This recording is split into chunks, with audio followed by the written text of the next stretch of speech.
ಸುಮಾರು 10 ವರ್ಷನಿಂದ ನನ್ನ ಎರಡೂ ಕಾಲಿನಲ್ಲಿ ಮೋಸ್ಟ್ ಸಿವಿಯರ್ ಆರ್ಥರೈಟಿಸ್ ಪ್ರಾಬ್ಲಮ್ ಆಗಿತ್ತು. ನಡೆಯೋಕ್ಕೆ ಬರ್ತಿರ್ಕಿಲ್ಲ, ನಿಂದ್ರಲಾಕ್ಕೂ ಬರ್ತಿರ್ಕಿಲ್ಲ. ಡೇ ಆ್ಯಂಡ್ ನೈಟ್ ನೋವು ಆಗ್ತಾಯಿತ್ತು. ಟೋಟಲಿ ನೋವು ಹೋಗಬೇಕಪ್ಪ ಅಂತಕೊಂಡ್ರೆ ಮೊಳಕಾಲದಲ್ಲಿರುವಂಥ ಎಲು ಮತ್ತು ಕೀಲುಗಳು ಸೌದ್ ಬಿಟ್ಟಿದ್ದಾವೆ. ಅವನ್ನ ನೀ ಜಾಯಿಂಟೇ ಪೂರ್ತಿ ಚೇಂಜ್ ಮಾಡ್ಕೋಬೇಕು. 2-3 ಲಕ್ಷ ರೂಪಾಯಿ ಬೇಕಾಗ್ತದೆ ಅಂತ ಹೇಳಿದರು. ಮತ್ತೊಂದು ಕಡೆ ಬೇರೆ ಬೇರೆ ಕಡೆ ತೋರಿಸಿದಾಗೂ ಅದೇ ರಿಸಲ್ಟ್ ಬರ್ತಾಯಿತ್ತು.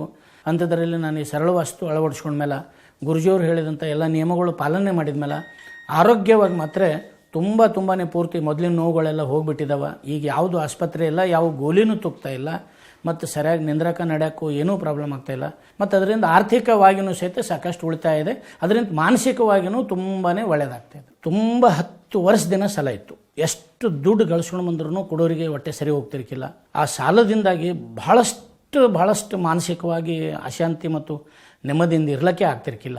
ಸರಳ ವಾಸ್ತು ಅಳವಡಿಸ್ಕೊಂಡ್ಮೇಲೆ ಗುರುಜಿಯವರು ಕೆಲವೊಂದು ನಿಯಮಗಳನ್ನು ಪಾಲನೆ ಮಾಡ್ಲಿಕ್ಕೆ ಹೇಳಿದರು. ನಾವೆಲ್ಲ ಚಾಚು ತಪ್ಪದೇ ಪಾಲನೆ ಮಾಡಿದ್ದಕ್ಕಾಗಿ ಕೇವಲ ಒಂದೇ 2 ತಿಂಗಳದಲ್ಲಿನೇ ನಮ್ಮ 2 ಮಕ್ಕಳಿಗೆ ಒಳ್ಳೆಯ ಕಂಪ್ನಿಯಲ್ಲಿ ಜಾಬ್ ಆಗಿದೆ.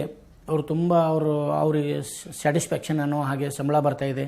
ಅದರಿಂದಾಗಿ ಅವರು ಮತ್ತು ನಾವೆಲ್ಲರೂ ಭಾಳ ನೆಮ್ಮದಿ ನಿಂತಿದ್ದೆವು ಸರ್. ಮತ್ತು ನಾವು ಮಾತ್ರ ಗುರುಜಿಯವರಿಗೆ ವಂದನಾಪೂರ್ವಕವಾಗಿ ಅಭಿನಂದನೆಗಳನ್ನು ಹೇಳಕ್ಕೆ ಬಯಸ್ತೇವೆ.